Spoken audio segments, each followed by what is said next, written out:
सुबह की gym class में ट्रैक पर रेंगते हुए जून जोर जोर से सांस ले रहा था। क्लासमेट्स का एक ग्रुप आसानी से आगे दौड़ रहा था और उस पर हंस रहा था। जल्दी चलो पुडिंग, साइडलाइन से एक लड़के ने चिल्लाकर कहा। कोच ने बेसब्री से जोर से सीटी बजाई। जून हॉल में तेजी से चला। उसके पैरों में दर्द हो रहा था, लेकिन उसने दर्द को नजरअंदाज कर दिया। क्लासरूम में घुसते हुए जैसे ही वो पीछे बैठा, उसके नीचे डेस्क चरमरा गई। उसके पीछे एक दबी हुई हंसी सुनाई दी। उसे लगा जैसे फर्नीचर भी उसका मजाक उड़ा रहा हो। वो तनाव में आ गया। एक आवाज फुसफुसाई और फिर उसकी पीठ पर पेन से हल्का सा प्रहार हुआ। जून धीरे से मुड़ा। अंबर, जो फर्स्ट ईयर की सबसे पॉपुलर लड़की थी, एक प्यारी सी मुस्कान के साथ उसके पीछे बैठी थी। वो आगे की ओर झुकी और एक मुड़ा हुआ नोट आगे बढ़ा दिया। क्लेयर की तरफ से। वो फुसफुसाई। जून की नजरें अंबर से होते हुए उस डेस्क तक गई जहां क्लेयर, उसकी बचपन की दोस्त, सावधानी से उसकी नजरें चुराते हुए बैठी थी। एक पल के लिए उसका दिल खुश हो गया। क्लेयर उससे बात करने की कोशिश कर रही थी। उन्हें सच में बात किए हुए बहुत समय हो गया था। जून ने उम्मीद और उलझन के साथ नोट ले लिया। अंबर ने आंख मारी और हौसला बढ़ाते हुए सिर हिलाया जैसे कह रही हो, जाओ इसे पढ़ो। साफ काली स्याही से लिखा हुआ था। क्लेयर की लिखावट में ये शब्द थे। लंच के समय साइंस बिल्डिंग के पीछे मुझसे मिलो। साथ ही एक स्माइली फेस भी था जिससे उसकी धड़कनें तेज हो गई। वो उससे मिलना चाहती थी। शायद उसे उनकी पुरानी दोस्ती याद आ गई थी और जो कुछ भी हुआ था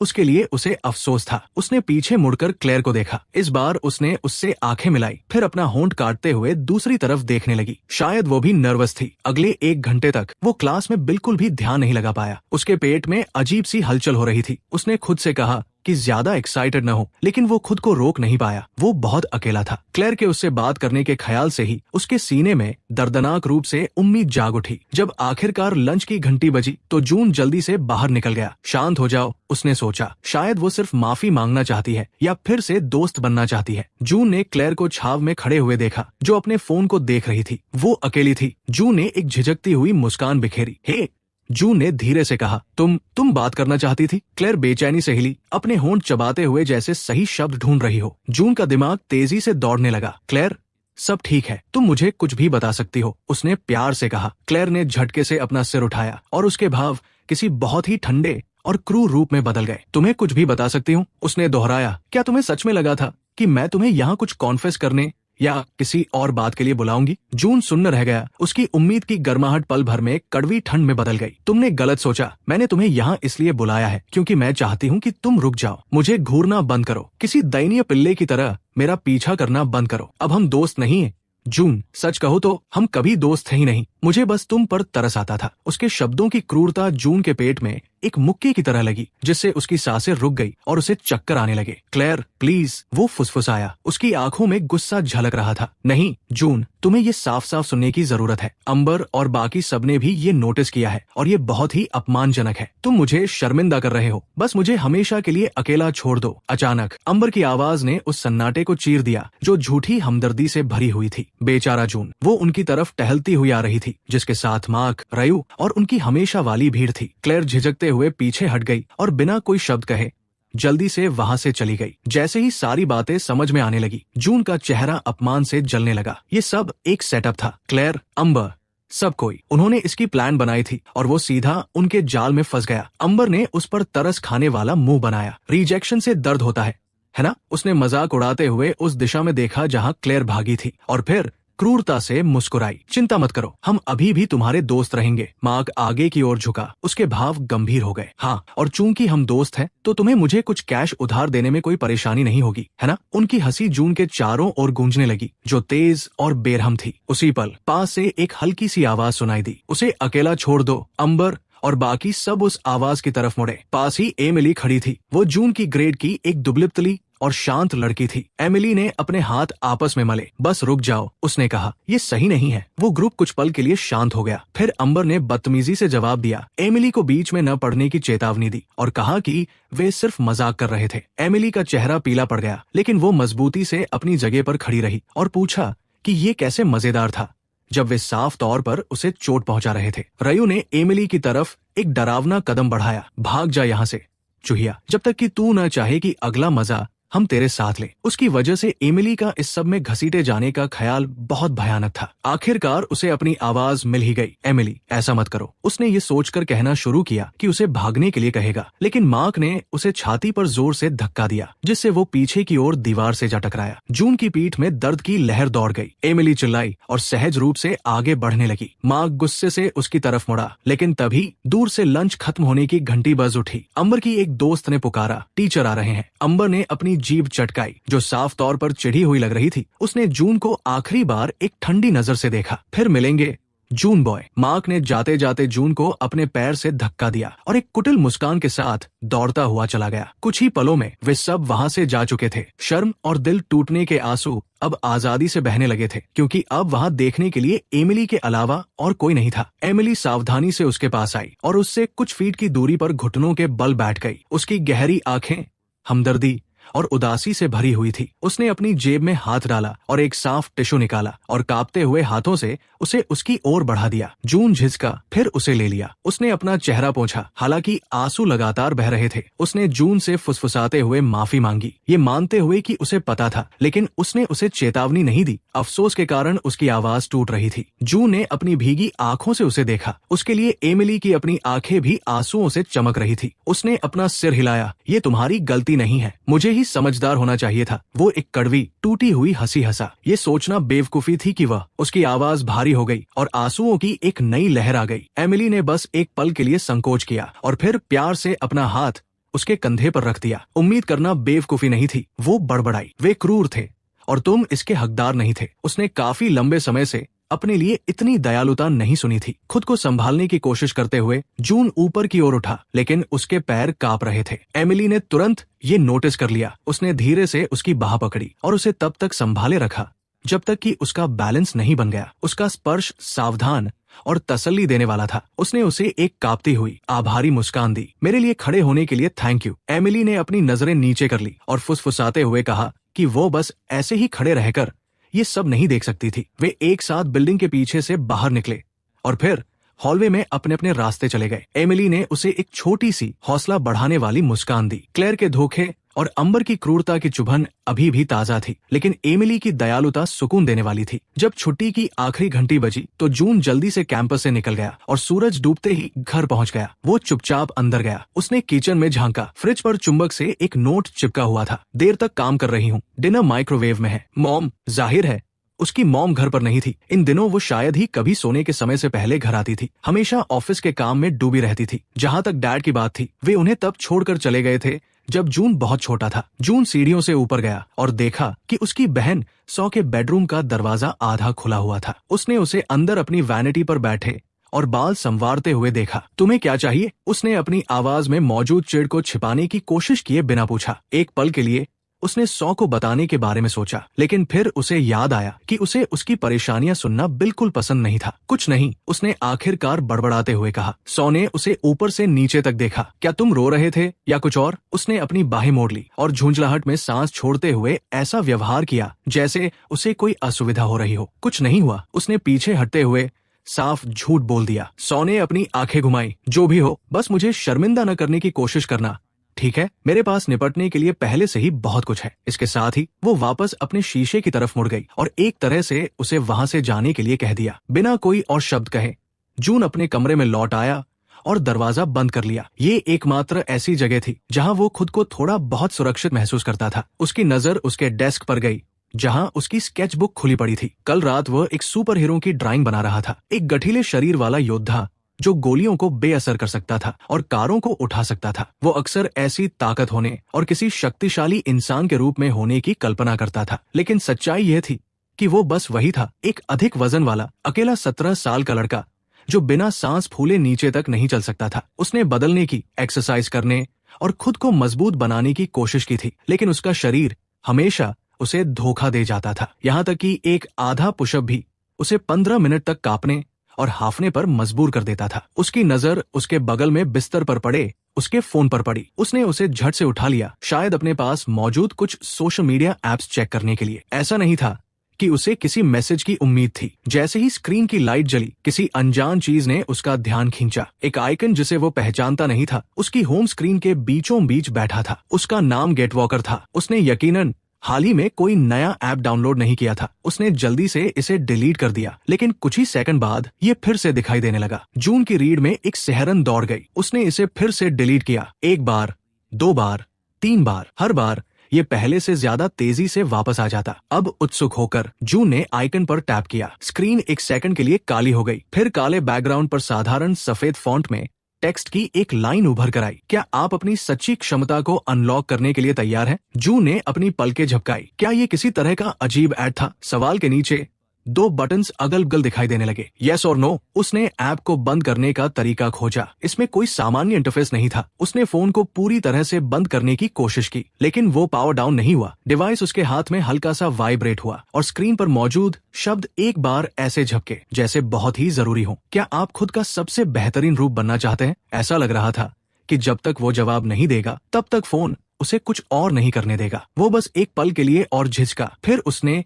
यस पर टैप कर दिया। फोन से एक चकाचौंध करने वाली सफेद रोशनी निकली, इतनी तेज कि जून चीख पड़ा और उसने उसे बिस्तर पर गिरा दिया। फिर उतनी ही तेजी से चमक कम हो गई। जब उसकी आंखों को देखने की आदत हुई तो उसका दिल लगभग रुक ही गया था। वो अब अपने बेडरूम में नहीं था। हर दिशा में शुद्ध सफेद रंग का एक अंतहीन फैलाव था। कोई छत या आसमान नहीं था, बस रोशनी और धुंधले सफेद रंग की एक अनंत जगह थी। हेलो, उसने पुकारा। उसके सामने हवा में टेक्स्ट झिलमिलाते हुए सामने आया। इसमें लिखा था, वेलकम जून, चैलेंज 1, 2 गुना ग्रेविटी में 2 किलोमीटर चलो। इससे पहले कि वो उन शब्दों को पूरी तरह से समझ पाता, जून दर्द से चीख पड़ा, क्योंकि एक अदृश्य शक्ति ने अचानक उसे नीचे की तरफ दबा दिया। 2 गुना ग्रेविटी, चैलेंज के टेक्स्ट ने कहा था। ये असंभव है, उसने घबराते हुए सोचा। वो इतने दबाव में कैसे चल पाएगा? घंटों बीतते हुए महसूस हुए, जबकि वो वही लेटा रहा, अपना सिर उठाने में भी असमर्थ था। धीरे धीरे बेताबी से जून ने जमीन को खरोंचा और अपने कांपते हुए शरीर को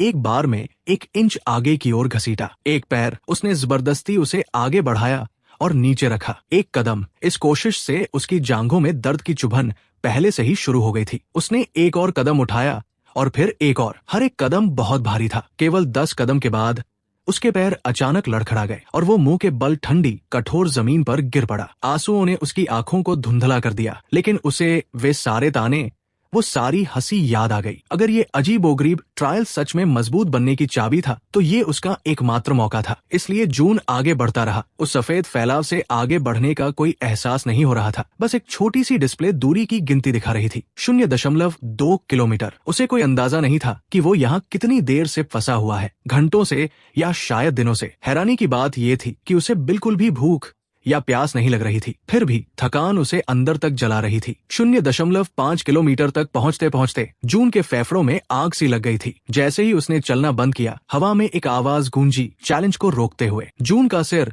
झटके से ऊपर उठा। वहाँ कौन है? उसने पुकारा, लेकिन कोई जवाब नहीं मिला। शायद ये ऐप की एक ऑटोमेटेड आवाज थी। शायद वो जरूरत के हिसाब से आराम कर सकता था, लेकिन उसे डर था कि अगर उसने ज्यादा समय लिया तो कोई पेनल्टी न लग जाए। कुछ मिनटों के बाद उसने खुद को जबरदस्ती पैरों पर खड़ा किया। रिज्यूम, वो बड़बड़ाया। डिस्प्ले ने एक एक कदम का जवाब दिया। उसे एक धीमी लय मिल गई, कदम सांस कदम सांस, जिसने उसे एक बार में कुछ मीटर आगे बढ़ाया। उसने स्कूल के ट्रैक की कल्पना की, उन मजाक उड़ाने वाले चेहरों को याद किया। अगर वो रोज उस अपमान को सह सकता था, तो वो इस अकेले ट्रायल को भी पार कर सकता था। अब 1.0 किलोमीटर पर जून के मुंह से राहत की एक चीख निकल गई और वो गिर पड़ा। उसने अपनी आंखें बंद कर ली, बस सांस लेने की कोशिश कर रहा था। शायद ऐप ने किसी गलत इंसान को चुन लिया था। वो कमजोर था। वो एक ऐसा लड़का था जो हमेशा आखिर में आता था, आसानी से हार मान लेता था और कभी पलटकर जवाब नहीं देता था। नहीं, उसके अंदर की एक मजबूत आवाज ने विरोध किया। वो लड़का ऐसा हुआ करता था। वो बदलाव चाहता था, है ना? अगर उसे ऐसा करना पड़ा तो वो इंच इंच करके आगे बढ़ेगा। उसकी नजरों के सामने अंधेरा छाने लगा। वो बस इतना ही जानता था कि एक के बाद एक कदम आगे बढ़ाना है। 1.8 किलोमीटर पर जून दबी हुई आवाज में सिसक रहा था। बस थोड़ा सा और आगे वो खिसकता रहा, एक पैर के बाद दूसरे पैर को घसीटते हुए। आखिरकार एक आखिरी कदम के साथ डिस्प्ले बदल गया। 2 किलोमीटर। जीत की एक आवाज गूंज उठी। चैलेंज 1 पूरा हुआ। कंग्रेचुलेशंस, उस शांत आवाज ने ऐलान किया। कोई इनाम नहीं दिया गया, कोई स्पष्टीकरण नहीं था, लेकिन उसे अपने अंदर गर्व और राहत की एक बहुत बड़ी लहर महसूस हुई। एक पल बाद रोशनी ने उसे फिर से अपने अंदर समा लिया। जून अपने बेडरूम में झटके से जाग गया और कुछ पल के लिए सोचने लगा कि क्या वो सब कोई सपना था। उसका फोन वही उसके बगल में पड़ा था जहां वो गिरा था। ऐसा लग रहा था कि उसने उस अजीब जगह पर कई दिन बिता दिए हों। लेकिन अपनी अलार्म क्लॉक पर एक नजर डालते ही उसके दिल की धड़कन रुक सी गई। समय बिल्कुल भी आगे नहीं बढ़ा था। उसके फोन पर एक नोटिफिकेशन की आवाज आई जिससे वो चौंक गया। स्क्रीन पर वही ऐप था। वो एक बार चमका और फिर एक छोटा सा टेक्स्ट बबल सामने आया। स्टेटस चैलेंज 1 पूरा हुआ। जून ने स्क्रीन पर टैप किया लेकिन कुछ नहीं हुआ। उसने बैक बटन दबाया और इस बार उसने काम किया। ऐप तुरंत बंद हो गया। वो कांपते हुए पैरों पर खड़ा हुआ और उसे हैरानी हुई कि वे मजबूती से टिके रहे। असल में वो स्थिर महसूस कर रहा था। उसे अच्छा लग रहा था। वो अपने कमरे में कुछ कदम चला। उसके शरीर ने आसानी से उसका आदेश माना। वो हमेशा जो भारीपन महसूस करता था वो बहुत कम हो गया था। उसने थोड़ा सा उछलने की हिम्मत की। न केवल उसके दोनों पैर जमीन से ऊपर उठे बल्कि जब वो नीचे आया तो ये लगभग बहुत ही हल्का था। अपनी अलमारी के दरवाजे पर लगे शीशे के पास जाकर उसने देखा वो अभी भी वैसा ही दिख रहा था। गोलमटोल चेहरा, भारी भरकम शरीर, लेकिन कुछ थोड़ा सा अलग था। शायद उसके खड़े होने का तरीका। उसके दरवाजे पर एक हल्की सी दस्तक ने उसे उसकी सोच से बाहर निकाला। उसने जल्दी से दरवाजा थोड़ा सा खोला जिसमें से धुंधले हॉलवे में सौ खड़ी दिखाई दी। वो चिढ़ी हुई लग रही थी। उसकी भौहें तनी हुई थी। वो कैसी आवाज थी? उसने पूछा। क्या तुम गिर गए थे या कुछ और? जून ने अपना सिर हिलाया और जोर देकर कहा कि वो ठीक है। वो बस लड़खड़ा गया था। कोई गंभीर बात नहीं थी। जब उसे कुछ नहीं मिला तो उसने एक आह भरी। ठीक है, आवाज कम करो, मैं पढ़ाई करने की कोशिश कर रही हूँ। वो मुड़ने ही वाली थी कि फिर रुक गई। उसकी आवाज पहले से ज्यादा नरम थी और उसने पहले जो हुआ था उसके बारे में बात की। जून को अपने पेट में ऐंठन महसूस हुई। क्या वो माफी मांगने वाली थी? सौ ने अपना मुंह खोला और फिर बंद कर लिया। अंत में उसने बस अपना सिर हिलाया। कोई बात नहीं, गुड नाइट। वो बिना कोई और बात कहे अपने कमरे की ओर चली गई। उसके अंदर का एक हिस्सा चाहता था कि काश उसने वो बात पूरी की होती और इतनी कठोर होने के लिए माफी मांगी होती, लेकिन ये बस एक ख्याली पुलाव था। जून वापस शीशे के पास लौट आया। बाहर से देखने वाले को वो लगभग वैसा ही दिखता। बड़े बदलाव अंदर से हुए थे। वो इसे महसूस कर सकता था। अगर चैलेंज 1 ने उसके लिए ये सब किया था तो वो जल्द से जल्द और ज्यादा कोशिश करना चाहता था। सोमवार का दिन आ गया और वो स्कूल के अंदर चला। उसके पैर आसानी से चल रहे थे। बिना किसी परेशानी के चलने में उसे बहुत अच्छा लग रहा था। उसने हमेशा की तरह होने वाली दबी हंसी या धक्कों के लिए खुद को तैयार कर लिया था। लेकिन जब तक वो अपने लॉकर तक नहीं पहुंचा तब तक ऐसा कुछ नहीं हुआ। तो क्या ये जून बॉय नहीं है? एक मजाक उड़ाने वाली आवाज ने उसका स्वागत किया। उसने इसे तुरंत पहचान लिया। मार्क, उसके साथ उसका गुंडा दोस्त रयू भी था। जून ने घूंट भरा, खुद को शांत रखने की कोशिश करते हुए। मार्क ने एक ठंडी मुस्कान दी। उसकी आंखें खाली थी। करीब आते हुए उसने शुक्रवार को घंटी बजने पर जून की किस्मत के बारे में बात की। जून ने जल्दी से उन्हें भरोसा दिलाया कि उसने किसी को कुछ नहीं बताया है, टीचर्स को भी नहीं, किसी को नहीं। रयू ने नाक सिकोड़ी। जाहिर है तुमने नहीं बताया। हमारी शिकायत करो और तुम्हारे लिए ये और भी बुरा होगा। जून को थोड़ी सी चिढ़ महसूस हुई। मैं समझ गया, वो बड़बड़ाया। मार्क ने एक भौं उठाई, जून की पहले से ज्यादा मजबूत आवाज को नोटिस करते हुए। वीकेंड पर तुम्हारे अंदर हिम्मत आ गई है। उसने जून के कंधे पर हल्का सा धक्का दिया। अपनी औकात मत भूलना। मार्क हंसा और रयू के साथ वहां से चला गया। लंच के समय जून को कोर्टयार्ड के किनारे एक शांत जगह मिल गई। अक्सर वो अकेले ही खाता था, लेकिन आज कोई उसके पास आया। एमिली अपना लंच बैग पकड़े हुए कुछ कदम की दूरी पर खड़ी थी और उसने जवाब में गर्मजोशी से मुस्कुराते हुए उसे बैठने की जगह देने के लिए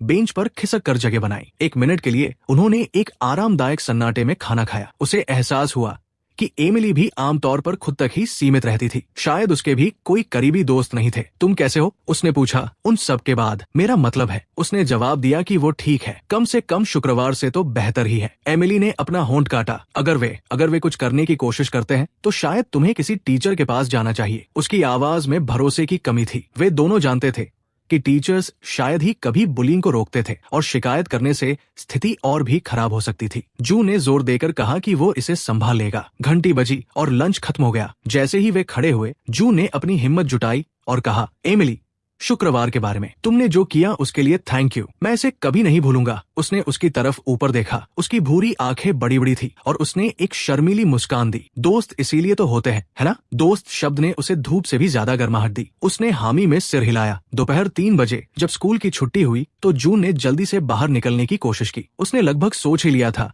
कि वो उनसे बच गया है। तभी एक मजबूत हाथ ने पीछे से उसके कॉलर को कसकर पकड़ लिया। कहीं जा रहे हो? रयू ने गुर्राते हुए जून को पीछे की तरफ खींचा। जून लड़खड़ाया और मार्क भी वही था। ज्यादातर स्टूडेंट्स इस जगह से जा चुके थे। वे जून को कैफेटेरिया के पास पड़े एक बड़े से डंपस्टर के पीछे खींच ले गए, जो लोगों की नजरों से दूर एक सुनसान जगह थी। रयू ने अपनी उंगलियां चटकाई। तुम्हारी छोटी सी गर्लफ्रेंड एक टीचर को यहाँ ले आई थी। हम लगभग पकड़े ही गए थे। जून का मुंह सूख गया। मैं कसम खाता हूँ कि मैंने उसे ऐसा करने के लिए नहीं कहा था। उसने कोशिश की, लेकिन माँ का मुक्का तेजी से बाहर निकला और जून के सिर से कुछ इंच की दूरी पर दीवार पर जा लगा। हम तुम्हें एक सबक सिखाने वाले हैं, मोटे, तुम्हें और उस दूसरों के मामलों में दखल देने वाली लड़की दोनों को। अगर उसने अपना चेहरा दिखाया तो जून की आंखें फटी की फटी रह गई। उसने गुस्से में उनसे एमिली को इस सब से दूर रखने के लिए कहा। उसका इससे कोई लेना देना नहीं है। तभी उसके पेट पर एक जोरदार मुक्का लगा, जिसने उसकी गुजारिश को बीच में ही काट दिया। जून दर्द से दोहरा हो गया और हांफने लगा। रयू आगे आया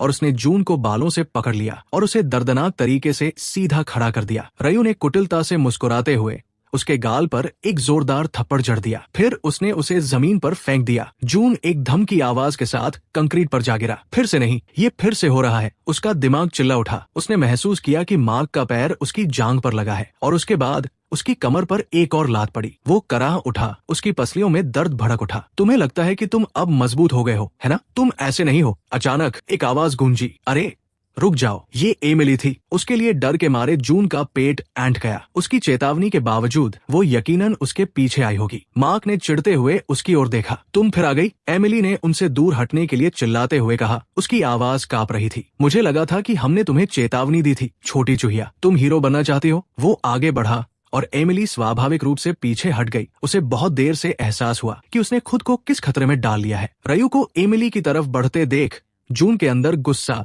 और घबराहट भड़क उठी। वो उन्हें उसे चोट नहीं पहुंचाने दे सकता था। अपने दर्द को नजरअंदाज करते हुए जून जबरदस्ती आधा उठ खड़ा हुआ। उसे अकेला छोड़ दो, वो चिल्लाया। माँ के हाथ ने जून की गर्दन को पीछे से जकड़ लिया और उसे वापस जमीन पर धकेल दिया। एमिली ने बेतहाशा चिल्लाते हुए कहा, मैं पुलिस को कॉल कर रही हूँ। वो अपने फोन को टटोलने लगी। इससे पहले कि वो कुछ कर पाती, रयू ने झपट्टा मारा और उससे फोन छीन लिया। उसने उसे एक तरफ उछाल दिया जहाँ वह एक डंपस्टर के नीचे जा गिरा। एमिली के मुंह से निराशा की एक हल्की सी चीख निकल गई। रयू ने उसकी कलाई को कसकर पकड़ लिया। शायद हमें तुम्हें भी एक ऐसा ही निशान देना चाहिए, है ना? क्योंकि तुम्हें दूसरों के मामले में दखल देना पसंद है। एमिली की आंखों में आंसू छलक आए। हालांकि उसने खुद को भीख मांगने से रोकने के लिए अपना होंठ काट लिया। जून ने संघर्ष किया। उसके डर पर एक भयानक गुस्सा हावी हो गया था। वे उसकी वजह से उसे चोट पहुंचाने वाले थे। उसने मार्क के पेट में जोर से अपनी कोहनी मारी। इस अचानक हुए हमले से मार्क कराह उठा। जोश से भरे हुए जून ने रयू पर एमिली को छोड़ने के लिए दहाड़ लगाई, जिससे रयू इतना चौंक गया कि उसने उसे छोड़ दिया। तू साले! रयू ने अपना बैलेंस वापस पाते हुए गाली दी और उसने जून पर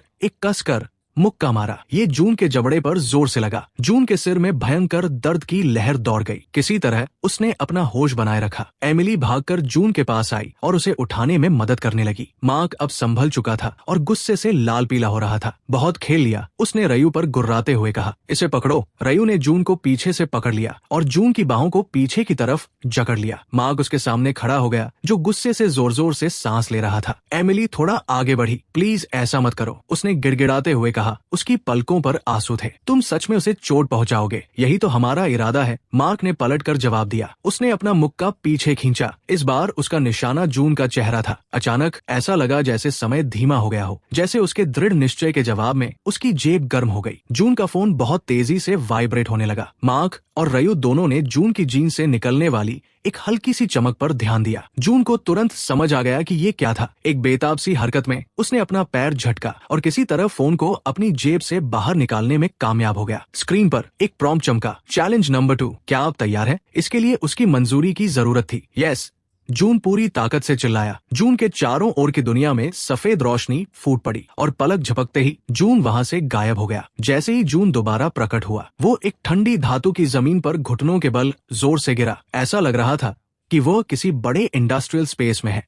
जून लड़खड़ाते हुए अपने पैरों पर खड़ा हुआ। उन बुलीज की पिटाई का दर्द जा चुका था। असल में वो तरोताजा महसूस कर रहा था, मानो एंट्री करते ही ऐप ने उसकी शारीरिक स्थिति को रीसेट कर दिया हो। उसके सामने हवा में एक जाना पहचाना तैरता हुआ टेक्स्ट सामने आया, चैलेंज 2, आयरन गोलेम को हराओ। जैसे ही जून ने पढ़ना खत्म किया, वे अक्षर गायब हो गए। उसकी बाई ओर से खुरचने की आवाज आई। जून उस अंधेरे रास्ते की तरफ घुमा। आंखों की तरह दो लाल बत्तियां चमकी। एक भारी धातु की आवाज के साथ जून की सांसें अटक गई। एक आकार सामने आया। ये एक बख्तरबंद सैनिक की तरह बना हुआ एक ह्यूमैनॉइड रोबोट था। उसका दिल जोरों से धड़कने लगा जब वो विशाल ह्यूमैनॉइड रोबोट अंधेरे से बाहर निकला। एक ही पल में उसने छलांग लगा दी। जून की बचने की कोशिश बहुत धीमी साबित हुई। धातु के एक हाथ ने उस पर कुचलने वाली ताकत से मुक्का मारा। हड्डी टूटने की एक भयानक आवाज हुई और फिर कुछ नहीं, अंधेरा। कुछ पलों बाद जून वेयरहाउस के दरवाजे पर हाफते हुए वापस जिंदा हो गया। दृश्य फिर से रीसेट हो गया, मानो वो बुरा सपना फिर से शुरू हो गया हो। वही टिमटिमाती रोशनी, वही क्रेट्स की शांत कतारें। कमरे के उस पार रोबोट भी फिर से रिएक्टिवेट हो जाता है। इस तरह एक भयानक चक्र शुरू हुआ। रोबोट उसे वेयरहाउस की भूल भुलैया में लगातार ढूंढता रहता है और जब भी वो उसे पकड़ता है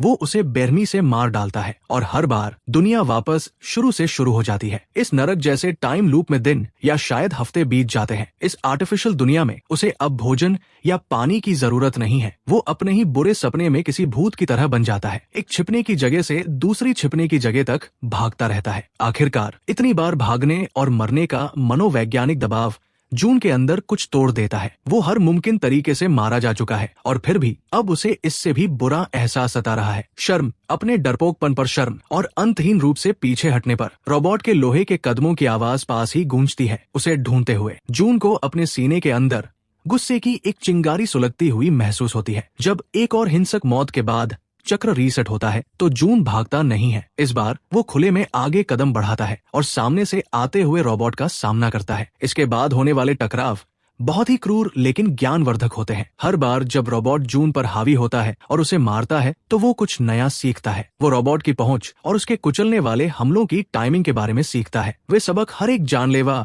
हमले के साथ उसके अंदर अंकित हो जाते हैं। हर बार जिंदा होने के बाद जून पहले से थोड़ा कम नाजुक होकर वापस आता है। शुरुआती कुछ बार जब वो रोबोट के हमलों को रोकने की कोशिश करता है तो उसके हाथ किसी टहनी की तरह टूट जाते हैं, लेकिन जैसे जैसे वो बार बार जिंदा होता है उसकी हड्डियां और मजबूत होती जाती है। जल्द ही वो अपना बचाव करने के लिए अपने हाथ उठा सकता है और हड्डियां टूटने के बजाय उसे सिर्फ गहरी चोटें आती है। उसकी त्वचा सख्त हो जाती है, यहाँ तक कि उसकी इंद्रियां भी तेज हो जाती है। जो एक तरफा कत्लेआम के रूप में शुरू हुआ था वो अब एक भयानक ट्रेनिंग रेजिमेंट में बदल रहा है। एक निर्णायक प्रयास में जून सब कुछ एक साथ समझ लेता है। जैसे ही रोबोट उसकी तरफ बढ़ता है वो शांत रहता है और अपने कदमों को वैसे ही एडजस्ट करता है जैसे उसने सीखा है। जब लोहे का वो दैत्य अपना मुक्का मारता है तो जून बस कुछ इंच की दूरी से एक तरफ खिसक जाता है। वो अपनी कोहनी को रोबोट के हाथ के जोड़ में दे मारता है। इस हमले से धातु थोड़ी सी पिचक जाती है। रोबोट जो कुछ पल के लिए अपना बैलेंस खो बैठता है फिर से हमला करने के लिए घूमता है, लेकिन जून अनगिनत मौतों से मिली तेजी के साथ पहले ही आगे बढ़ चुका होता है। वो अगले वार से बचने के लिए नीचे झुकता है और उछलकर रोबोट की पीठ पर सवार हो जाता है। एक भयानक चीख के साथ वो उस मशीन के सिर के चारों ओर अपने हाथ कस लेता है। रोबोट उछलता है और छटपटाता है। जून को एक कंक्रीट के खंभे पर दे मारता है, लेकिन वो लोहे जैसी पकड़ के साथ उसे पकड़े रहता है। रोबोट की गर्दन टूटते ही धातु के फटने की एक भयानक आवाज होती है। अपने आखिरी झटके में रोबोट जमीन पर गिर पड़ा। उसका सिर जून के गुस्से से टूटकर अलग हो चुका था। इस अचानक छाए सन्नाटे में हाफते हुए उसे एक नोटिफिकेशन मिलता है कि ट्रेनर को हरा दिया गया है। वो लड़खड़ाते हुए पीछे हटता है। उसकी नजरें उस टूटे हुए रोबोट पर टिकी है जिसने उसे इतनी बार मारा था। लड़ाई खत्म हो गई है, लेकिन कुछ अजीब था। कई मिनटों के बाद भी कुछ नहीं हुआ। वो अभी भी वहाँ अकेला खड़ा था। उसे एक डरावनी सच्चाई का एहसास हुआ। सिस्टम ने साफ तौर पर कहा था कि उसे आयरन गोलेम को हराना है, फिर भी नोटिफिकेशन ने ट्रेनर की हार का ऐलान किया था। जून ने अभी ठीक से सांस भी नहीं ली थी कि एक नए झटके ने जमीन को हिला दिया। वेयरहाउस के दूसरे छोर पर एक बहुत बड़ा स्लाइडिंग डोर खुलने लगता है। उसके पार अंधेरा है। तभी दो विशाल अंबर रंग की बत्तियां जल उठती है। उस काले खालीपन से एक विशाल आयरन गोलेम कदम बाहर रखता है। अगर पिछला रोबोट एक बुलडोजर था तो ये पैरों पर खड़ी एक पूरी इमारत है। उसके हाथ पेड़ के तनों जितने मोटे हैं और उसके हाथ इतने बड़े हैं कि वे एक कार को कुचल सकते हैं। लेकिन जून यहाँ तक हार मानने के लिए नहीं आया है। वो अपने पैर जमाता है और अपनी मजबूत मुट्ठियां उठाता है। ये आखिरी चैलेंज आ गया है और वो इसका डटकर सामना करेगा। आयरन गोलेम पहले हमला करता है। उसका एक विशाल हाथ पूरी ताकत से नीचे की तरफ आता है। जून खुद को एक तरफ उछाल देता है और कुचले जाने से बाल बाल बचता है। इसके बाद एक ऐसी लड़ाई शुरू होती है जो जून ने पहले कभी नहीं लड़ी थी। वो मलबे के बीच से गुजरता है और पागलों की तरह उसकी कोई कमजोरी ढूंढने की कोशिश करता करता है। जब भी उसे मौका मिलता है वो तेजी से जवाबी हमले करता है। उसके वार से आयरन गोलेम के कवच पर बस हल्के से निशान पड़ते हैं। हर मिनट आयरन गोलेम जून को थका रहा है। जब गोलेम किसी तरह जून को पकड़ने और दबाने में कामयाब हो जाता है तो उसे महसूस होता है कि उसकी पसलियां मुड़ रही है और टूटने की कगार पर है। फिर भी वो एक दर्दनाक चीख के साथ खुद को आजाद कर लेता है। वो कुछ पल के लिए बेहोश हो जाता है और फिर से लड़ने की भयंकर इच्छा के साथ होश में आता है। ऐसा लगता है जैसे उसका शरीर अब मरने से ही इनकार कर रहा हो। जून एक आखिरी कोशिश के लिए खुद को संभालता है। वो और आयरन गोलेम दोनों ही लड़ाई शुरू होने के समय की तुलना में धीमी गति से आगे बढ़ रहे हैं। गोलेम को काफी नुकसान पहुंचा है। जून खुद भी बुरी तरह घायल है, लेकिन वो अभी भी खड़ा हो सकता है। एक गहरे दृढ़ निश्चय को जगाते हुए वो अपने टूटे हुए शरीर को उस विशाल दुश्मन की ओर सीधे दौड़ने के लिए मजबूर करता है। आयरन गोलेम का विशाल हाथ उसके सिर के बस कुछ इंच ऊपर से गुजरता है और वो बाल बाल बच जाता है। जून गोलेम के पैरों तक पहुंच जाता है। एक भयानक दहाड़ के साथ वो अपने कंधे को एक हथौड़े की तरह उस राक्षस के पहले से ही घायल घुटने पर दे मारता है। इस टक्कर से आखिरकार वो हासिल हो जाता है जो सैकड़ों मुक्के नहीं कर पाए थे। एक कान फोड़ देने वाली आवाज के साथ आयरन गोलेम का पैर मुड़ जाता है। वो दैत्य अपना बैलेंस खो देता है।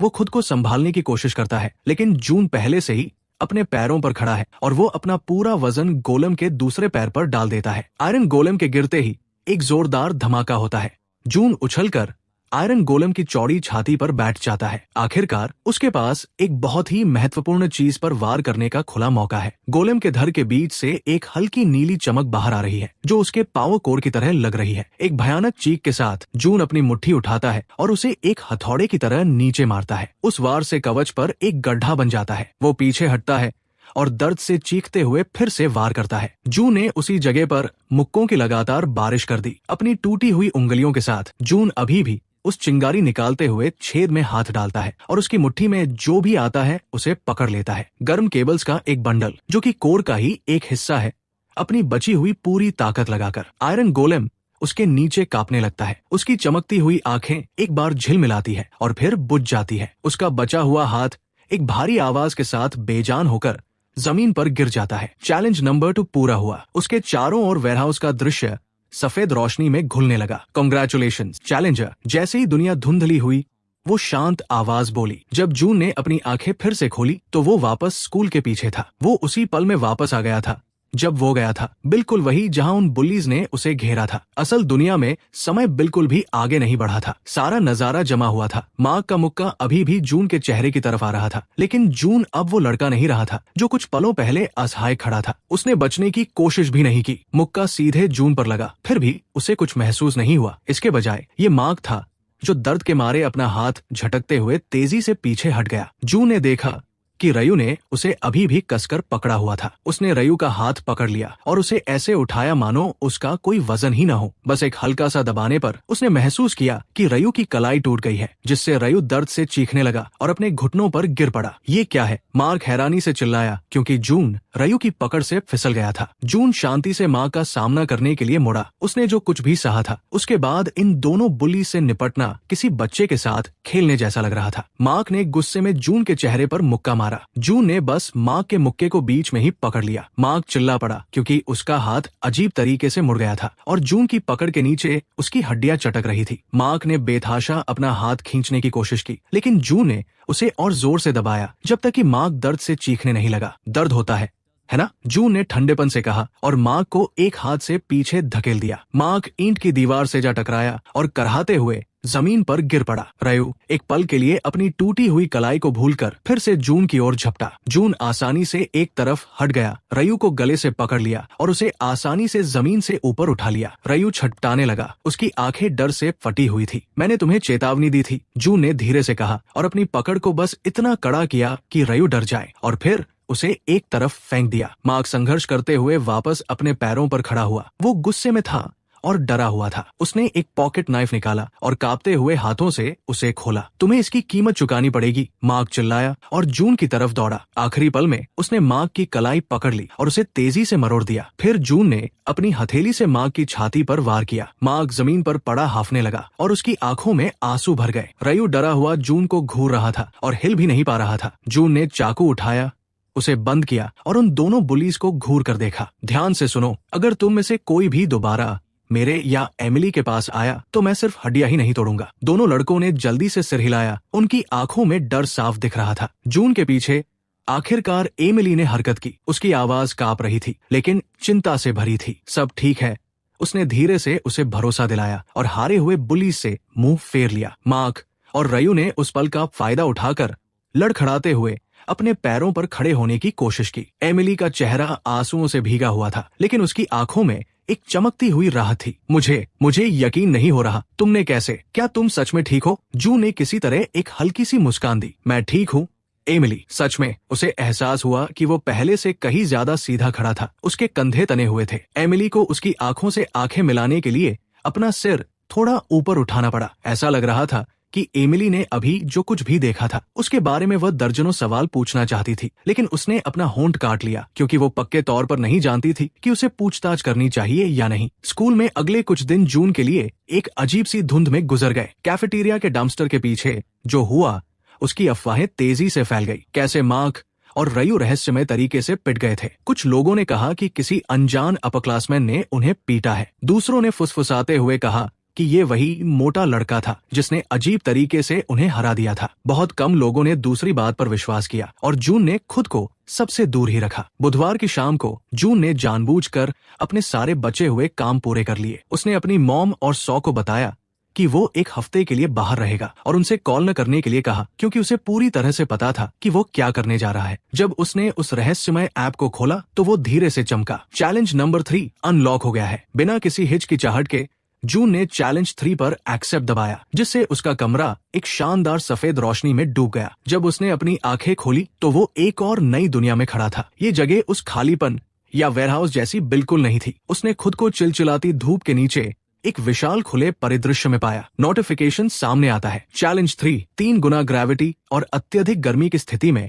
1,00,000 पुशअप्स और 10,000 किलोमीटर की दौड़ पूरी करो। उसका पुराना रूप डर गया होता और तुरंत पीछे हट गया होता, लेकिन अब नहीं। उसने याद किया कि पहले 2 चैलेंजेस कितने असंभव लग रहे थे, फिर भी उसने उन पर जीत हासिल की थी। उसे कोई डर नहीं लग रहा था, सिर्फ एक दृढ़ निश्चय था। अचानक तुरंत ही एक भारी वजन उसके ऊपर आ गिरा। 3 गुना ग्रेविटी एक्टिवेट हो गई थी। जून लड़खड़ाया, लेकिन सीधा खड़ा रहने में कामयाब रहा। जून ने एक गहरी सांस ली और तुरंत उसे इसका पछतावा हुआ, क्योंकि गर्म हवा ने उसके गले को झुलसा दिया था। ठीक है, वो खुद से बड़बड़ाया। 1 पुशअप, 2, 3, 10 पर उसके हाथ कांपने लगे। 15 पर वे जलने लगे। उसने गिरने से पहले खुद को जबरदस्ती 20 तक पहुंचाया। अभी 99,800 और करने हैं। वो एक रूखी हंसी के साथ हाफने लगा। थोड़ी देर आराम करने के बाद उसने फिर से कोशिश की। उसके हाथ मजबूत थे, लेकिन दुगनी ग्रेविटी के खिलाफ अपने भारी शरीर को धक्का देना जल्द ही यातना का एक नया रूप बन गया। वो दर्द के हावी होने से पहले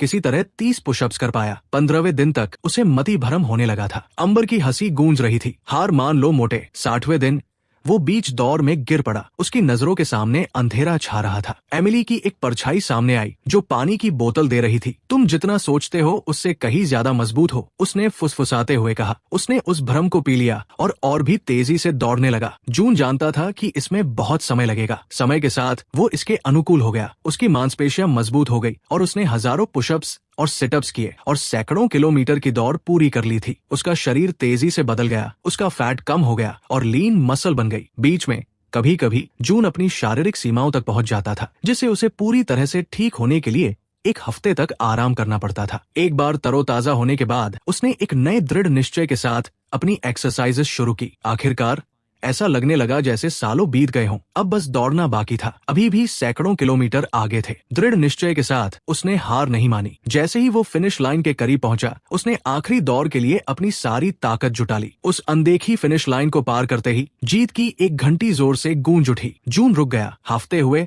और जीत के साथ। आखिरकार चैलेंज पूरा हो गया था। एक नोटिफिकेशन सामने आता है। चैलेंज नंबर 3 पूरा हुआ। उसने ये कर दिखाया था। सारे टास्क पूरे हो गए। वो गर्म जमीन पर घुटनों के बल गिर पड़ा। जब रोशनी एक चकाचौंध करने वाली चमक में बदल गई तो उसने अपनी आंखें बंद कर ली और इसे अपने ऊपर छाने दिया। वो खुद को वापस अपने बेडरूम में पाता है। उसे बहुत पसीना आ रहा था, इसलिए उसने अपनी टी-शर्ट उतार दी। धीरे धीरे जून अपने पैरों पर खड़ा हुआ। उसने फुल लेंथ शीशे में खुद को देखा। जो परछाई उसने देखी उसने उसकी सांसें रोक दी। अपनी पूरी ऊंचाई पर खड़े होकर उसका शरीर इतना छरहरा और गठीला हो गया था जिसे सिर्फ एक एथलेटिक कहा जा सकता था। उसकी जॉलाइन तीखी और मर्दाना थी, यहाँ तक कि उसकी आंखें भी बदली हुई लग रही थी। उसके दरवाजे पर अचानक हुई दस्तक ने उसे उसके ख्यालों से बाहर निकाला। जून, ये सौथी, क्या तुम वापस आ गए हो? अपनी बहन को देखने के ख्याल से जून भावनाओं में बह गया। उसने बहुत लंबे समय से उसे ठीक से नहीं देखा था। खैर, वो अब देखने ही वाली थी। जून ने जवाब दिया कि वो जाग गया है, ये महसूस करते हुए कि उसकी आवाज भारी और ज्यादा स्थिर लग रही थी। दरवाजा खुला। सौ ने इजाजत का इंतजार नहीं किया, वो ऐसा शायद ही कभी करती थी। उसने अंदर कदम रखा, एक हाथ में फोन था और उसकी आंखें आखिरकार उसे देखने के लिए ऊपर उठीं। समय मानो रुक सा गया था। सौ का मुंह सचमुच खुला का खुला रह गया। उसने तेजी से अपनी पलकें झपकाई, जैसे उसे यकीन हो कि वो गलत देख रही है। उसका भाई। उसने एक हल्की सी, लगभग शर्माती हुई मुस्कान दी। गुड मॉर्निंग सौ।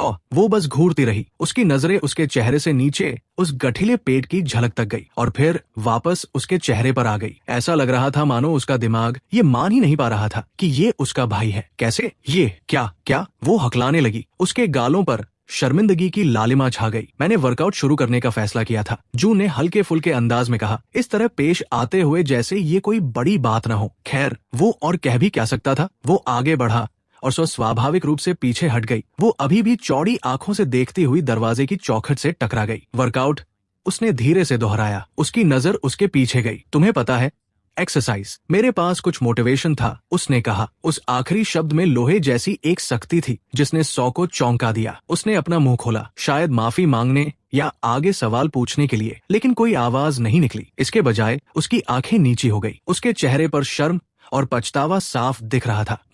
मुझे जाना होगा, उसने बुदबुदाते हुए कहा, और वो उससे नजरें नहीं मिला पा रही थी। वो उल्टे पांव घूमी और लगभग भाग ही गई। जून ने चैन की सांस ली। उसे असहज करने में कोई खुशी नहीं मिली, लेकिन उसका मन भी उसके पीछे भागने का नहीं किया। उनके रिश्ते को फिर से बनने में समय लगेगा। अगर कभी बना तो उसे कुछ साल पहले के अपने कुछ पुराने कपड़े याद आए। उसने उन्हें पहन लिया। फिर उसने अपना स्कूल बैग उठाया और बाहर निकल गया। हर एक कदम नया और फुर्तीला महसूस हो रहा था। स्कूल के दरवाजे के पास पहुंचते हुए उसे एक घबराहट भरी खुशी महसूस हुई। क्लास से पहले कोर्टयार्ड इधर उधर घूमते स्टूडेंट से भरा हुआ था। जून सिर ऊंचा करके और सीधे पोस्चर के साथ अंदर चला। लगभग तुरंत ही उसने महसूस किया कि सबकी नजरें उसकी तरफ मुड़ रही है। पहले कुछ लोग और फिर फुसफुसाहटों की एक बढ़ती हुई लहर सुनाई देने लगी। वो कौन है? उसने एक लड़की को अपनी दोस्त से फुसफुसाते हुए सुना। क्या वो नया है? एक दूसरी आवाज बड़बड़ाई। जूनियर लड़कियों का एक ग्रुप तो उसे खुलेआम घूर रहा था। एक लड़की तो शर्म से लाल हो गई जब जून ने अनजाने में उससे आंखें मिलाई। वो अपने लॉकर की ओर जाने वाले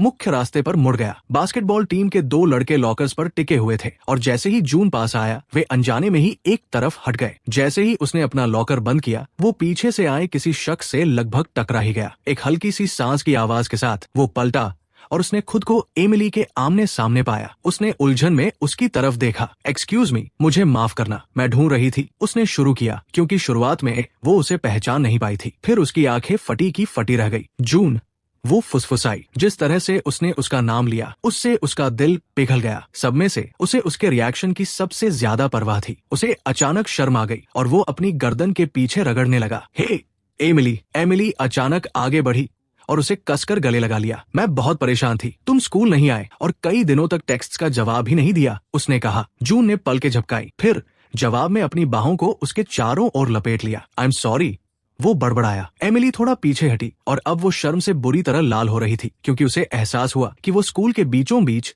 एक बहुत ही छरहरे और गठीले जून को गले लगा रही थी और वो शर्मिंदा थी। आई एम सॉरी, बात बस इतनी है कि तुम इतने। जून धीरे से हंसा। मुझे पता है कि ये बहुत ज्यादा है, मैं सब कुछ समझा दूंगा, मेरा वादा है। एमिली ने सिर हिलाया। उसने उसकी तरफ देखकर मुस्कुराया और उसे फिर से वो गर्मजोशी महसूस हुई। वो एमिली से उसकी क्लासरूम पर लंच के समय मिलने के वादे के साथ विदा हुआ। जैसे ही वो अंदर गया कमरा शांत हो गया। उसकी टीचर जो बीच वाक्य में थी वो भूल गई कि वे क्या कह रही थी। कुछ छात्रों के मुंह से जोर की आवाज निकली, जून। टीचर ने आखिरकार ऐसे पूछा मानो वे अपने रोस्टर में कोई नया छात्र देख रही हूँ। हाँ मिसेस पार्ड, मुझे देर हो गई, इसके लिए माफी चाहता हूँ। उसकी आवाज ने कुछ और लोगों का ध्यान खींचा। हे भगवान, तुम दिख रहे हो, उसने शुरू किया, फिर खुद को संभाला और अपना गला साफ किया। पूरी सुबह जून को लगातार घूरती हुई नजरों और फुसफुसाहटों का सामना करना पड़ा। उसने विनम्रता से जवाब दिया, लेकिन उन्हें बढ़ावा नहीं दिया। हालांकि जिस बात ने उसे खुशी दी वो कम से कम एक इंसान को इस सारी अटेंशन पर जलते हुए देखना था। अम्बर, उसने पहली बार उसे क्लासेस के बीच हॉलवे में देखा, जो लॉकर्स के पास अपने ग्रुप के साथ खड़ी थी। जब अम्बर ने उसे कॉरिडोर में आते हुए देखा तो उसकी आंखें फटी की फटी रह गई। शुरुआत में ऐसा लगा कि वो उसे पहचान नहीं पाई। उसकी नजरें किसी भी लड़की की तरह एक हॉट लड़के को ताड़ने जैसी थी। जब उसने उसे एक शांत और समझदार मुस्कान दी तभी उसे एहसास हुआ। जून, अम्बर की चीख निकल गई, जिससे उसकी सहेलियां हैरानी से उसकी तरफ देखने लगी। वो रुका और अपना सिर झुकाया। अम्बर का चेहरा शर्म से लाल हो गया। वो हैरान थी। उसने जिस लड़के का मजाक उड़ाया था उसे इस हैंडसम लड़के के साथ मिलाने की कोशिश में वो उलझ गई थी। तुम दिख रहे हो, वो हकलाने लगी और फिर एक सीखी हुई फ्लर्टी मुस्कान बिखेरी। तुम बहुत अच्छे लग रहे हो। उसकी चमचियों ने एक दूसरे की तरफ देखा। उनमें से एक, मरिस ने बीच में कहा, हाँ मतलब सच में बहुत अच्छे। जून को उनकी इस साफ दिखने वाली चापलूसी पर घिन आई, लेकिन उसने एक विनम्र दिखावा बनाए रखा। थैंक्स। वो आगे बढ़ने ही वाला था, लेकिन अम्बर ने हाथ बढ़ाकर धीरे से उसकी बाह को छू लिया। हे, मैं बस लड़कियों को इस शुक्रवार रात अपने घर पर होने वाली पार्टी के बारे में बता रही थी। तुम्हें जरूर आना चाहिए, बहुत मजा आएगा। उसकी आवाज कुछ ज्यादा ही मीठी थी। खुद को हंसने से रोकने के लिए जून को अपनी पूरी इच्छा शक्ति लगानी पड़ी। यही तो बात है, उसने सोचा। वो पॉपुलर लड़की अब मुझे चाहती है। उसने अपनी बाह पर रखे उसके हाथ को तब तक देखा जब तक कि उसने उसे हटा नहीं लिया और फिर सीधे उसकी आंखों में देखा। शुक्रवार को पार्टी? तुम्हें पता है कि ये सब मुझे पसंद नहीं है, उसने ठंडेपन से कहा। अम्बर ने पलकें झपकाई। इस रिजेक्शन से वो हैरान थी। सबसे पॉपुलर लड़की होने के नाते उसे लड़कों के इस मौके के लिए तरसने की आदत थी। उसने एक छोटी सी घबराई हुई हंसी हंसी, ये मानकर कि शायद वो मजाक कर रहा है। उसने अपनी आवाज धीमी करते हुए थोड़ा और पास कदम बढ़ाया। मुझे पता है कि हम पहले ज्यादा साथ नहीं रहे, लेकिन मैं सच में तुम्हें बेहतर तरीके से जानना चाहूंगी। जून, कुछ महीने पहले ये एक सपने जैसा होता, अब इससे उसे थोड़ी घिन आ रही थी। उसने धीरे से कहा, ताकि केवल वो और उसकी सबसे करीबी सहेली ही सुन सके। मुझे बेहतर तरीके से जानना। अम्बर, हम दोनों जानते हैं कि तुमने कभी इस बात की परवाह नहीं की कि मैं असल में कौन हूँ। उसकी मुस्कान फीकी पड़ गई। ये सच नहीं है। उसने उसे अपनी बात पूरी नहीं करने दी और अपनी आवाज ऊंची कर ली। सच तो ये है अम्बर कि मुझे क्रूर और छिछोरे लोगों के साथ घूमने में कोई दिलचस्पी नहीं है। उनके आसपास सन्नाटा छा गया क्योंकि पास के स्टूडेंट्स को इस तनाव का एहसास हो गया था। अम्बर को ऐसा लगा जैसे उसने उसे थप्पड़ मार दिया हो। वो अभी रुका नहीं था। हफ्तों के दबे हुए दर्द ने उसके शब्दों को दिशा दी। तुम अब मेरी परवाह सिर्फ इसलिए करती हो क्योंकि मैं कैसा दिखता हूँ, लेकिन अंदर से मैं अभी भी जून हूँ। वो पीछे हट गया। तुम्हारा बदसूरत दिल मुझे तुम्हारी इस झूठी दयालुता से भी ज्यादा बुरा लगता है। अपना इनविटेशन अपने पास रखो। मैं तुम्हारे आसपास भटकना भी पसंद नहीं करूंगा। इकट्ठी हुई भीड़ में से किसी के मुंह से ओ की आवाज निकली। अम्बर की सहेलियां उसे घूर रही थी क्योंकि उन्होंने अपनी क्वीन बी को डंक खाते हुए देख लिया था। खुद अम्बर पूरी तरह से शर्मसार दिख रही थी और उसका मुंह बिना कोई शब्द कहे खुल और बंद हो रहा था। जून पलटा और बिना उसे दोबारा देखे वहां से चला गया। बाद में जब उसने कोर्टयार्ड पार किया तो उसकी नजर ओक के पेड़ के नीचे एक जानी पहचानी बेंच पर पड़ी। क्लेयर वहां अकेली बैठी थी और घबराहट में अपने फोन के साथ खेल रही थी। क्लेयर ने जून को तुरंत देख लिया, मानो वो उसी का इंतजार कर रही थी। वो जल्दी से सीधी होकर बैठ गई और कुछ बोलने के लिए अपना मुंह खोला, लेकिन जून ने उसकी तरफ देखा तक नहीं। वो चलता रहा। रुको जून, क्लेयर ने आवाज दी। उसकी आवाज में बेचैनी थी। उसने उसकी आस्तीन पकड़ ली, बेताबी से उसे रोकने की कोशिश करते हुए। जून ने झटके से अपनी बाह छुड़ा ली और मुड़कर उसे ऐसी ठंडी नजरों से देखा कि वो पीछे हट गई। मुझे मत छुओ, हम दोस्त नहीं हैं। तुमने साफ कर दिया था कि तुम मुझसे कोई मतलब नहीं रखना चाहती जब मैं तुम्हारी परफेक्ट छवि में फिट नहीं बैठता था। क्लेयर की आंखें फटी की फटी रह गई। उसके चेहरे पर दर्द और हैरानी साफ दिख रही थी। उसने कुछ कहने की कोशिश की, लेकिन जून ने उसकी बात को बीच में ही काट दिया। रहने दो क्लेयर, जाकर मुझे न पहचानने का नाटक करो। तुम इसी में सबसे अच्छी हो। क्लेयर की आंखें फटी की फटी रह गई। उसके चेहरे पर दर्द और हैरानी साफ दिख रही थी। प्लीज जून, वो फुसफुसाई। मेरे पास कोई रास्ता नहीं था। अम्बर और बाकी सब, उन्होंने मुझ पर दबाव डाला। उन्होंने कहा कि अगर मैंने उनका साथ नहीं दिया तो वे मुझे बर्बाद कर देंगे। जून ने वापस देखा। उसकी आवाज ठंडी और बेरहम थी। तुम्हारे पास हमेशा एक रास्ता था। तुमने मेरे ऊपर अपनी पॉपुलैरिटी को चुना। क्लेयर ने अपना सिर हिलाया और उसके गालों पर आंसू बहने लगे। मुझे पता है कि ये गलत था। मैं तुम्हें कभी चोट नहीं पहुंचाना चाहती थी। मैं डर गई थी और अब तुम फिर से डर गई हो। जून ने तीखेपन से कहा, डर गई हो कि वे तुम्हें भी वैसे ही निकाल फेंकेंगे जैसे तुमने मुझे फेंका था। खैर, जब सब कुछ खत्म हो जाता है तो मैं अब तुम्हारा बैकअप प्लान बनकर नहीं रहूंगा। वो दृढ़ निश्चय के साथ मुड़ा और बिना दोबारा देखे वहां से चला गया। क्लेयर वही खड़ी रही और खामोशी से आंसू बहाती रही। लंच के समय वो ओक के पेड़ के नीचे एमिली से मिला। वे घास पर एक साथ बैठ गए जहां कोई उनकी बात न सुन सके। उसने उसे कहानी का एक अलग रूप बताया। एमिली ने सुना। उसकी आंखें तारीफ और परवाह से चमक रही थी। मुझे तुम पर बहुत गर्व है जून, उसने सच्चे मन से कहा, लेकिन इन सबसे पहले भी तुम हमेशा गर्व करने लायक थे। तुम ये जानते हो, है ना? उसने धीरे से उसका हाथ पकड़ लिया। वो उसके हाथों में बहुत छोटा और मुलायम लग रहा था। जब मुझे जरूरत थी तब तुम वहां थी। मेरे लिए यही सब कुछ है। एमिली ने उनकी उलझी हुई उंगलियों को देखा और फिर वापस उसकी आंखों में देखने लगी। इतने करीब झुकते हुए उसे एहसास हुआ कि उसके होंठ थोड़े खुले हुए थे। इससे पहले कि वो ज्यादा सोच पाता, जून आगे झुका और उसने उसके माथे पर एक प्यार भरा चुंबन दिया, क्योंकि वो अभी होठों पर चूमने के लिए ज्यादा आश्वस्त नहीं था। ये एक प्यार भरा इशारा था जिसने उसे अपनी आंखें बंद करने और सुकून से मुस्कुराने पर मजबूर कर दिया। दिन के अंत तक जब वो सिर ऊंचा किए एमिली के साथ स्कूल से बाहर निकला तो उसने सोचा कि उसकी पुरानी जिंदगी का अध्याय सच में बंद हो चुका है। लेकिन जिंदगी की कुछ और ही योजनाएं थी। जैसे ही वो और एमिली एक प्यार भरे गले लगने के बाद अलग हुए, जून को अपनी जेब में एक जाने पहचानी और अजीब सी वाइब्रेशन के साथ अपने फोन के बजने का एहसास हुआ। इसे बाहर निकालते हुए उसने स्क्रीन पर चमकते हुए आइकन को देखा। एक नया मैसेज उसका इंतजार कर रहा था। स्टेज 2 एडवेंचर मोड अनलॉक हो गया है। स्क्रीन अब सफेद नहीं बल्कि एक डरावनी लाल रोशनी के साथ धड़क रही थी। एक वार्निंग सामने आई, क्या आप आगे बढ़ना चाहते हैं? उस पल